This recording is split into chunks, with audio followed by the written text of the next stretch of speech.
All right, good afternoon, good evening, guys, wherever you are. This is Financial Literacy 101, your host, Ross World.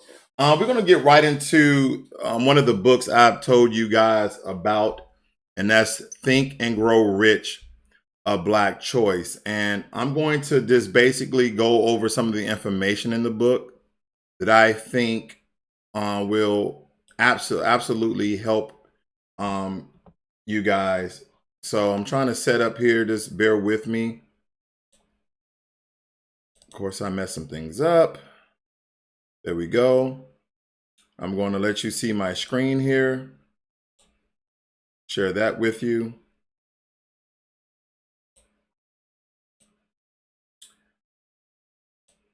Yes, we're going to go over some of this book so you guys understand this some of the information that's actually in the book. Now, not only does it have all the different laws, right? You have, quite frankly, I'm not going to insult your intelligence, but the law of substitution, law of belief, the law of compensation.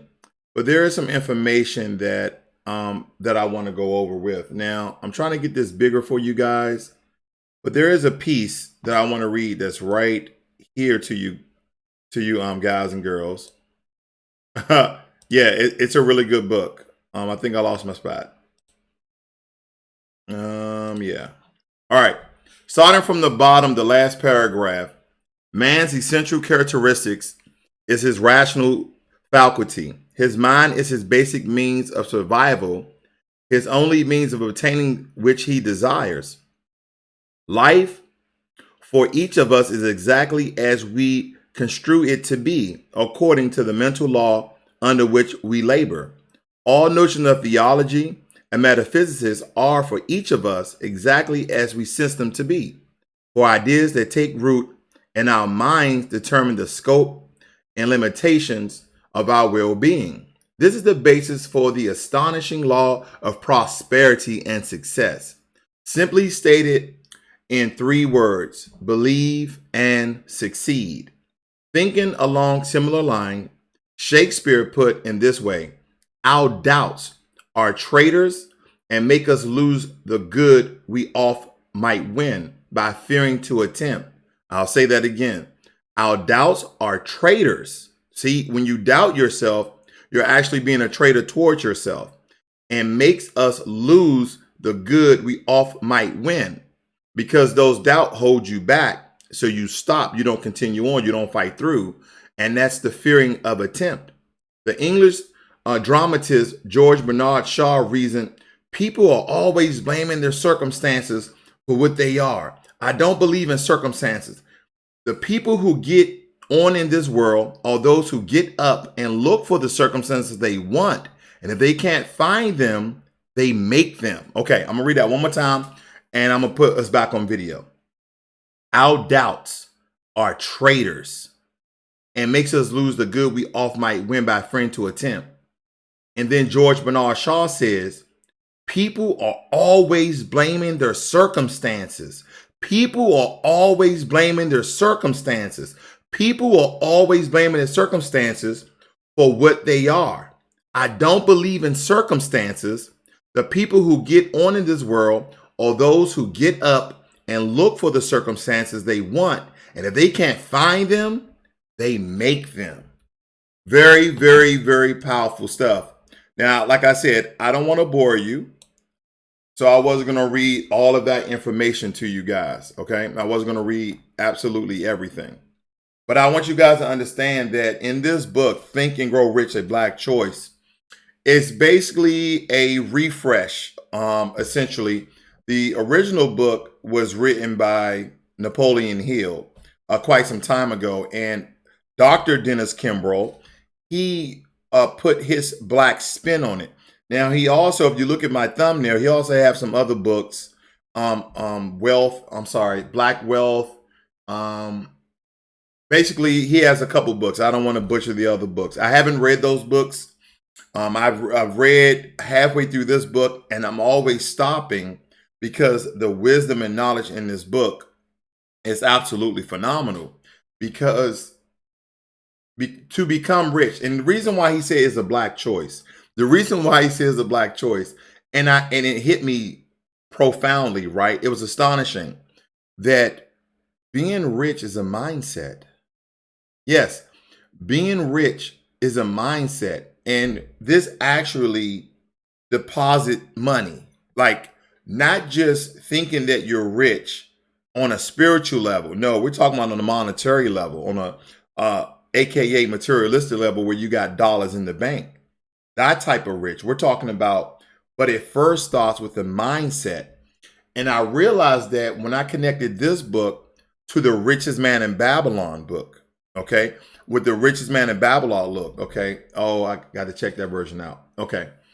Hey, William Shelley, let's see, WGI Vision. Thank you for joining me, guys. I appreciate it.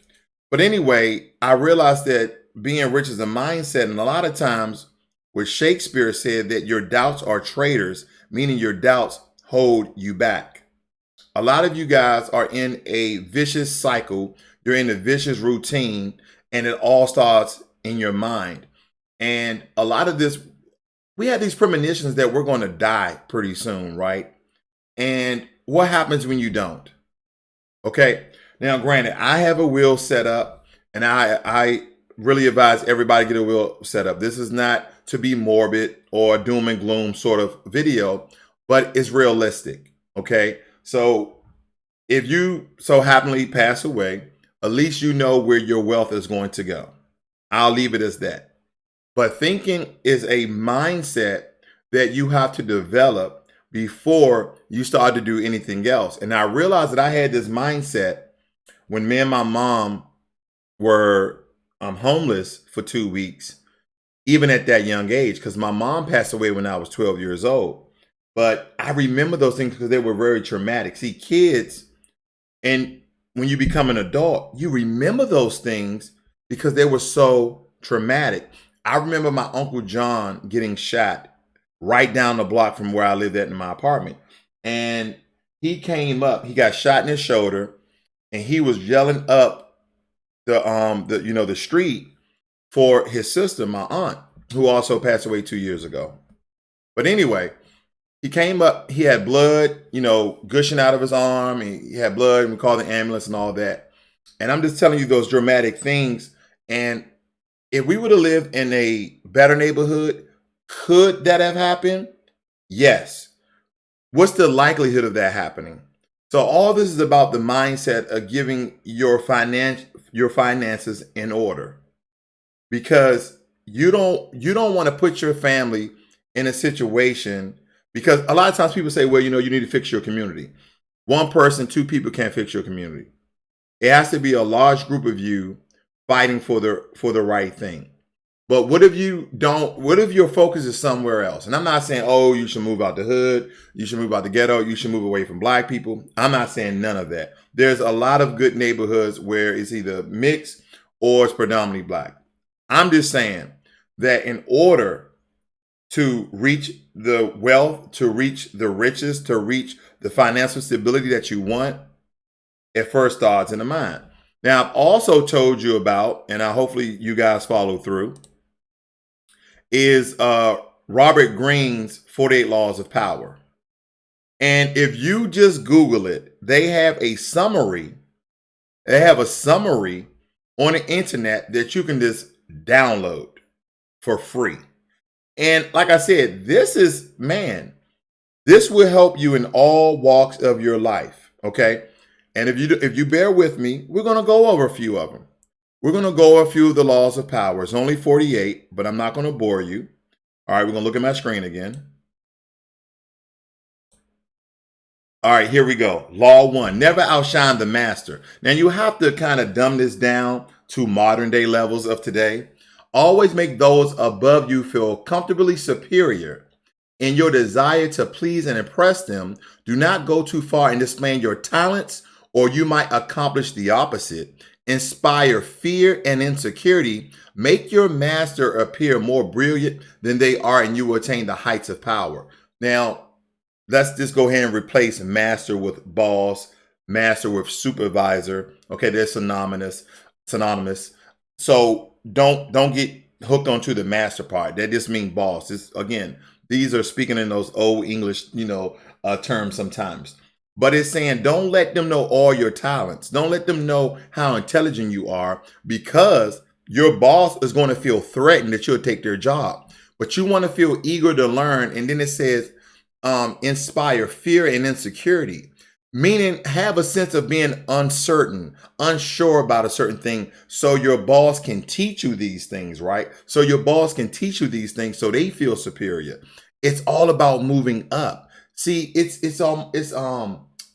kind of like reverse psychology, essentially, right? It's reverse psychology. Let's move on. Law 2, never put too much trust in friends. Learn how to use your enemies. Ooh, this is deceptive. I remember the Icarus Deception by Seth Godin. That's all I'll say.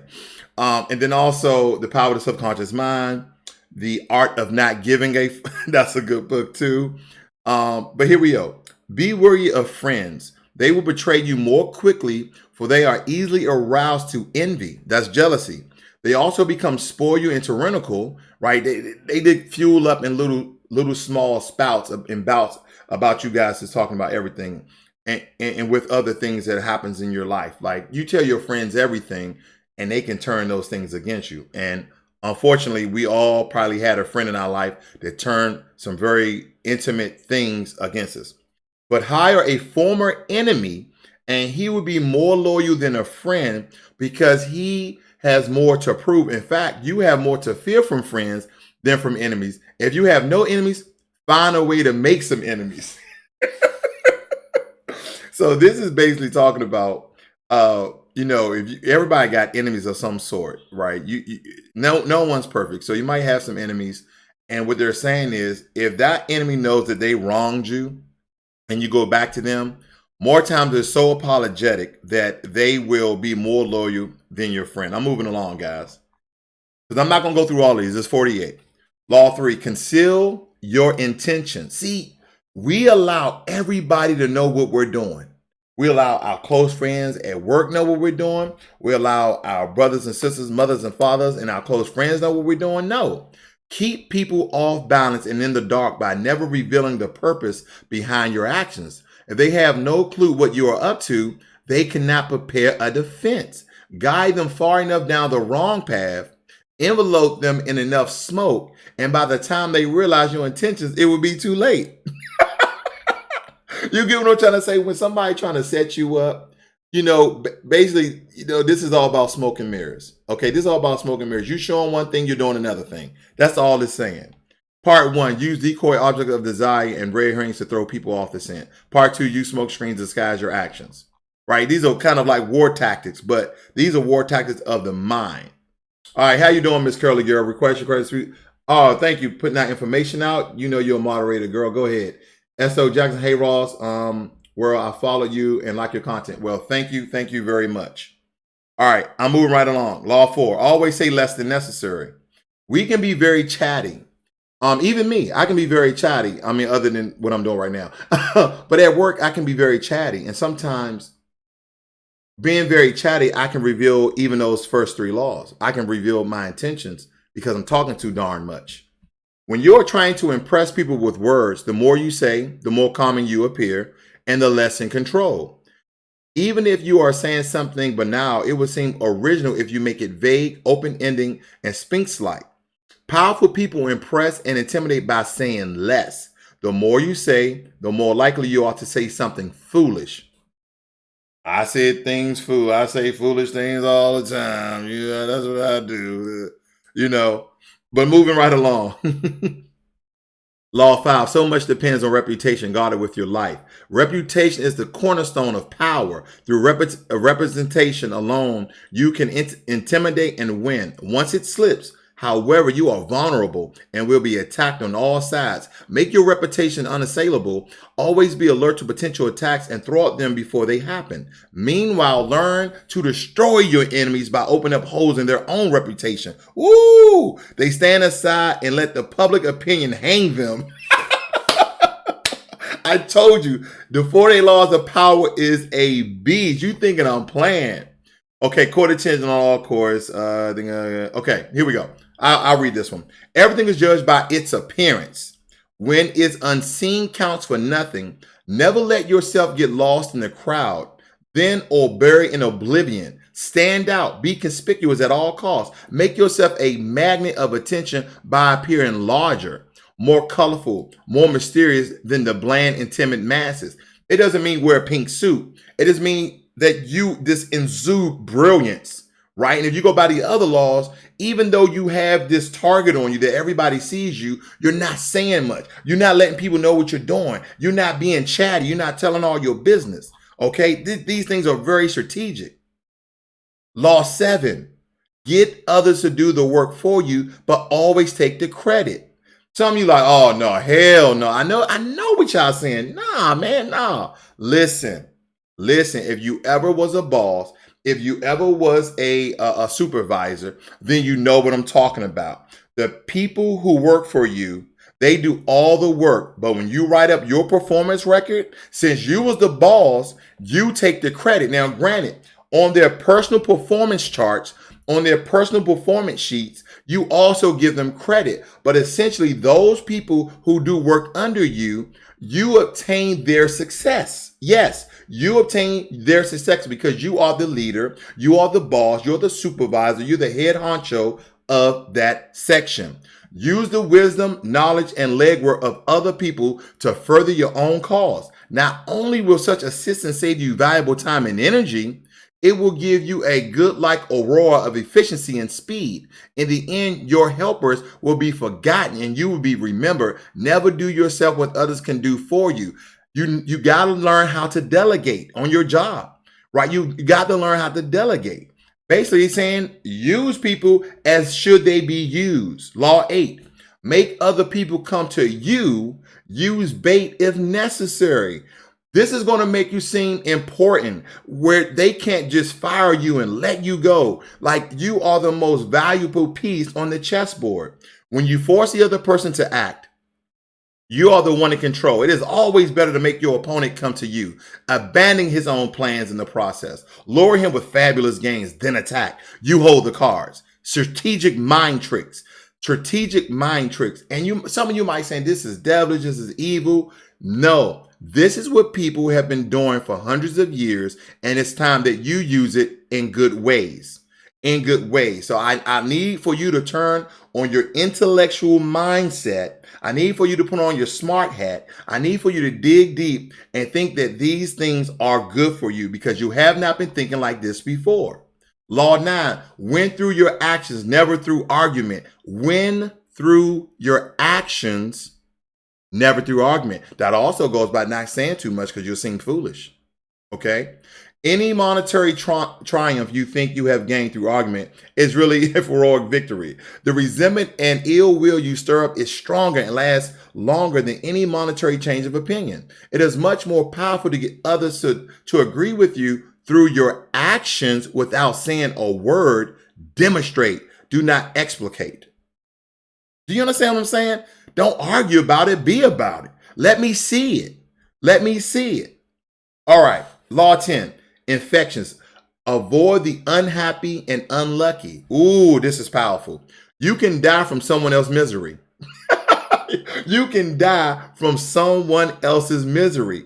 Okay? Emotional states are as infectious as diseases. You may feel you are helping the drowning man, but you are only precipitating your own disaster. The unfortunate sometimes draw misfortune on themselves. They will also draw it on you. Associate with the happy and fortunate. This is saying be around successful people. Be around positive, successful people. Be around those who are going to help you in your walk. Be around those who are going to help you through this marathon because that's what this money game is. They're going to help you through your marathon. Okay, that's what they're going to help. I'm going to keep going. It sounds good. Law 11. Learn to keep people dependent on you, like your kids. Don't your kids depend on you for everything? To maintain your independence, you must always be needed and wanted. The more you're relied on, the more freedom you have. Make people depend on you for their happiness and prosperity, and you have nothing to fear. Never teach them enough so they can do without you. Because here's the thing, when you become the master, you know how you used to watch those old Kung Fu flicks where they're like, oh, you know all of my styles, and now you believe that you're better than the master. Well, let me show you. I haven't trained you, and all that little dubbing that they do. But basically, the master said, "Hey, yeah, I taught you a lot of stuff, but I ain't teach you everything. I'm about to whip that ass." You know what I'm saying? That's basically. I'm gonna skip through some. Here's a good one. And let me tell you, a lot of you already do this, right? But now I need you to use it for your game. Law 14. Pose as a friend, work as a spy. Knowing about your rival is critical. Use spies to gather valuable information that will keep you a step ahead. Better still, play the spy yourself in polite social encounters. Learn to probe. Ask indirect questions to get people to reveal their weaknesses and intentions. There is no occasion that is not an opportunity for an artful spying. Understand that, ladies and gentlemen. Understand that. Pose as a friend, work as a spy, ask indirect questions to get people talking and find out information that you wouldn't have known as. That's how you find out that insider knowledge. You know what? You find a lot of information when you're on the elevator and you poke and pry. You poke and probe, right? You poke, you pry, you probe, all of the above. All of the above. All right, let's move on. I'm gonna skip down a little bit. All right, I'm gonna get back on camera here. Keep your hands clean. We'll do that one. Sounds great. You must sing a paragraph of civility and efficiency. Your hands are never soiled by mistakes and nasty deeds. Maintain such a spotless appearance by using others as scapegoats and catpaws to disguise your involvement. Wow. Man, let me tell you, it's some wisdom and knowledge in here. Says people say play on people's need to believe to create a cult-like following. You just got to read these for yourself. I might read one more. Here we go. This is a good one. And I'm going to leave it right here, guys. Law 33. Discover each man's thumbscrew. Everyone has a weakness. Yep. Everyone has a weakness. A gap in the castle wall. That weakness is usually an insecurity, an uncontrollable emotion, or need. It can also be a small secret pleasure. Either way, once found, it is a thumbscrew you can turn to your advantage. It's almost like saying knowing how people work, right? Some people are, what's the 9 types of intelligence? I don't remember the 9 types of intelligence, but you have intrapersonal skills and intrapersonal skills, okay? So one is knowing yourself and the other one is knowing how other people work. You have to develop and study people and learn how they work because that is their thumbscrew, right? And I'm going to read it one more time because this is very powerful. Everyone has a weakness, a gap in the castle wall, meaning when you look at that person, there's a weakness there and you have to find it. That weakness is usually an insecurity. They're insecure about something. You just got to find it and you poke and pry, right? You poke and pry. An uncontrollable emotion or need. Now, you know your boss, you know your friend are emotional or it's something that they need. And you may either have the resource or the information to get it. It can be a small secret pleasure. Either way, once found, it's a thumbscrew you can turn to your advantage. Okay. Let's talk. All right. I said a lot, guys. I said a lot. Now, that last one was powerful. And it's imperative that you find out these things because it's kind of like your ace in a hole. You know how you're playing spades and you got a whole deck and you're like, man, I got 4 spades. I got 3 low ones, but I got this big joker. And no one knows who has the big joker. They just know that they don't have the big joker. So you're disguising like, man, I don't got nothing. You know how you bluff. It's like almost you're playing poker. You got that, man, who dealt this hand, man? I don't got nothing. How many you got? And you tell your buddy, man, I got 0, man. And then, me, he knows I do something like this. If I tap twice, that's a guarantee. If it's 1, it's a possible. Hey, don't be learning. Don't. I know I be cheating. I know I be cheating. He was like, hey, man, how many you got? Oh, I got 4. In a guarantee, in the big joker or in a possible. But nobody knows unless they play with me for so long. They're like, okay, man, I know you signaling. But that's the point. You have to learn how to disguise and you have to get something where you understand their emotions and need. Because again, this all relates back to money, power, and position. This relates back to money, power, and position. Because if you're not creating your own business, which I tell you, if you have a great idea or you want to be in retail or you want to sell products or make products, then you should definitely create your own business. But if you don't want to do that, you're like, no, I'd rather work for somebody. I just want to get as high as I can. Then the 48 Laws of Power is definitely going to help you change your mind in that sort of way. And the main book we're talking about is Think and Grow Rich, a Black Choice. Now, if you are another race and you want to still read the book, they have a regular version and it's called Think and Grow Rich, and that one's by Napoleon Hill. But this version is Think and Grow Rich, a Black Choice by Napoleon Hill and Dennis Kimbro. Very, very powerful book. Now, before you guys go and start revamping and budgeting your finances, I need for you to first change your thinking about the way you look at finance, because you have to create a platform in your mind that you can see yourself being rich. You can see yourself being wealthy. And granted, I know it's very, very hard. You have a lot of barriers. You have a lot of walls. You have a lot of discord. You believe that the system has disenchanted us, disenfranchised us. They have disconnected us. But there is a way, because listen to the name of the book. Think and Grow Rich, a Black Choice. No. See, a Black choice. So he is saying it's a choice to be rich. No matter where you're from, it's a choice. And you can implement a lot of stuff that you already know. Drake's song, I started from the bottom, now I'm here, meaning he didn't really start off poor. He was a Disney anyway, but you can still take the information. You start from the bottom and then you obtain riches. I'm not ignoring you guys. Let me read some of your notes. It says, don't miss another video. Thank you, Miss Curly Girl. I appreciate it. The book is awesome. I will tell you that. And let's see what else. Poker face. All right. Yeah, I'm cheating. But guys, I thank you for joining me. I didn't want to stay between you too long. I just wanted to put this information out. I know I give books out all the time. I have a lot of books. I'm in between books. I'm reading books. And this is a very, very powerful book, right? This is by far, and I'm not exaggerating, I assure you, this is by far my top 3 books.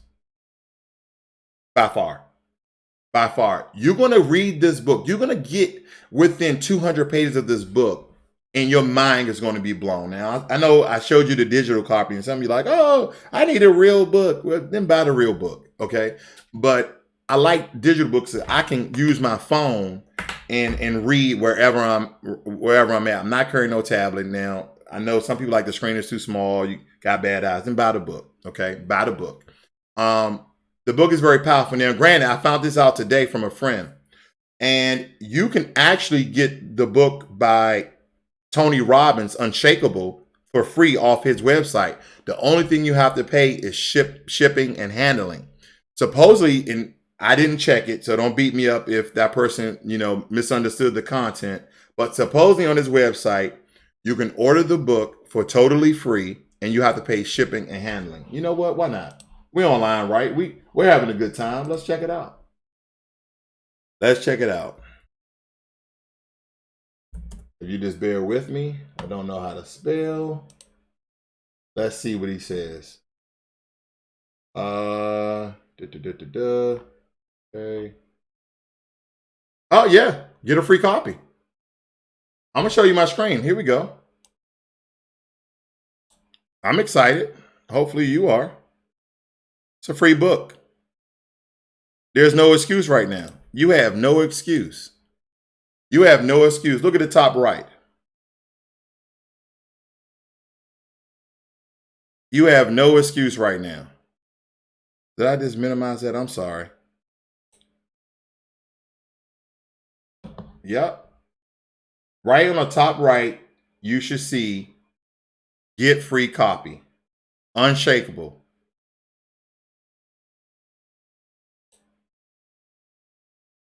We're going to go. Yeah, we're about to go get this book. Look at this. Get your free paperback copy of Unshakable, Creating Peace of Mind in a World of Volatility. Look at this. Shipping, that's all you're paying. A free Unshakable paperback book, an exclusive interview with Charles Schwab. All the profits of the book have been donated to Feeding America. That's right. Everything he made from this book, he donated to Feeding America. I'll pay for the book. You cover the shipping. Tell me where to ship your free copy today. Look, guess how much it is? $8. Just pay $8. I hate when they put $7.95. $8 for Unshakable. And let me tell you, this book is more than worth $8. That book is more than worth. I paid the full price because I bought it when it first came out. That book is probably 100 times worth its price that you're going to pay for shipping. I'm not kidding. I'm not kidding. You're going to find out why I preach about index and ETFs. You're going to find out. And that is backed by him. That's backed by Warren Buffett. That's backed by Ray Dalio. That's backed by Jack Bogle. All the big wigs in the game, the money game, the investment market, all these guys are saying you might want to put a lot of your money, majority of your money in ETFs and index funds because on average, from all of them has been returning 7% or more. And some of them are even 15%. Yeah, you should diversify your portfolio into individual stocks and shares, but also have a good base in index and ETF. Because when you do bonds, okay, when you do bonds, index funds, it's almost like hedging your stocks. And if anybody knows what hedging their stocks is, it's a term they use to kind of like have insurance for your stocks. This is another way to kind of have insurance for your stocks. Now, I wouldn't put all my eggs into individual stocks. I wouldn't. But would you ask me, is it safe to put all my money in index stocks? I would say yes. I would say yes. You just have to see, and the reason why I'm saying yes, because I study the statistics of these portfolios through iShare, which is powered by BlackRock, and Vanguard, mostly those two. There's a few others out there, or the Russell Group. You ever seen those Russell 200? Those are also index and ETF funds. But I've done the research on those, and they continue to make money. And now, granted, everybody lost money during the Depression, but they bounce back so quickly, those funds, because they have, and if you don't know what an index or ETF fund is, it's basically a basket of stocks. Say for instance, I like to use tech stocks because they're the most relevant. Say this is a basket. Say my hand is a basket. And you say, okay, what's an index or ETF fund? Somebody say, well, it's a basket of different stocks that are probably in the same sector, okay? So you're like, oh, okay, Google, Apple, Amazon, IBM, Cisco Systems, right? Dell, HP, Asus. Some of these funds might have anywhere from 5 to 15 different companies all in the same realm of tech or railroad or commerce or food, et cetera, et cetera, et cetera. So when one or two stocks do badly and the other stocks do good, your portfolio, your fund is still rising in value. That means the price that you bought it at, right? The price that you bought it at has increased. The value has increased. Because when you look at index or ETF fund, a lot of people say, well, I just lost money today. And I tell them, change your thinking. So if I buy, let's say I buy index fund and it costs me $100 and tomorrow it drops to $90. You didn't lose money. Somebody said, yeah, I did. I'm looking at, I lost $10 on that particular fund, on that share. I said, you only lose money when you sell the stock. What happens is that particular fund decreased in value. You only lose money when you sell. So if the stock were to raise to $110, the value of that fund increased. And then you made money if you sell that fund, if you sell that stock. You get what I'm saying? So it's about how much is it valued at the current rate. Because when you put money into the stock market, unless you're a day trader, you're not buying and selling, buying and selling, buying and selling. You're not doing that. You're buying and holding, and you keep accumulating funds, you keep accumulating stocks within that when you like, because me, I used to do my 10, 10, and 10. My 10, 10, and 10. Okay, I'm gonna get 10 of these stocks, 10 of these funds, 10 of these stocks. And then I put a buy one, buy one, buy one, get paid. Buy one, buy one, buy one, get paid. Buy one, buy one, buy one, get paid. What I mean by get paid meaning when I got paid from my employer, I bought one of each. And then when I got to 10, I'll move to another stock and I'll move to another stock and I get 10. Right? That's just my number. You might want to do 20. You might want to do 30. You might want to be 5. You might want to do 5. It just depends. But I want 10 of those shares. And a company like Stash, I know I always bring them up because I think they're phenomenal. Unless they do something stupid. You can buy in increments, but I will wait for that stock to become 1 instead of like 0.049687. Because when you look at Stash, if you're investing with Stash, you will see that if you don't deposit a full amount, you are buying micro fragments of that stock, of that fund. So you need to pay for it outright in order to have 1. And that's why now I'll start accumulating my stocks. All right. So I didn't want to ramble on today, guys. I just want to give you those 2 books, or you can just download the free PDF summary of 48 Laws of Power. You just Google 48 Laws of Power and it will pop right up and you just download the summary. And guess what? You can read it, you can print it out, and you can post it. And you can go over them every day and learn and learn. And then Think and Grow Rich, A Black Choice by Napoleon Hill, Dennis Kimbro, okay? These are very, very phenomenal books, and I want you guys to start digging into it. I know some of you don't like reading, you didn't like school, but let me tell you something. If you're trying to be in a better place, you have to read. You have to read. And if you don't know some of the words, look those words up. I know I have. I'm not afraid. My ego is nowhere near that. Like, I don't know that word. Let me look it up. I could be reading something in front of people. You know, it can be supercalifragilisticexpialidocious, and I'm like, I have no idea how to say that word. Or Google, hit the little button. No, that's what I learned. Words, hit the little mic, and Google tells you. Anyway, this Financial Literacy 101. Thank you, Miss Curly Girl, for moderating today. I appreciate your help. Like I said, guys, the whole online thing is new for me, but I'm trying to get better. And also, Miss Curly Girl, I'm going to start giving you a courtesy email when I come online, and that way you can moderate for me. I should be better at that. But anyway, Financial Literacy 101, I hope you guys learned something today. Peace and blessings to you all, and make that money. I'm out.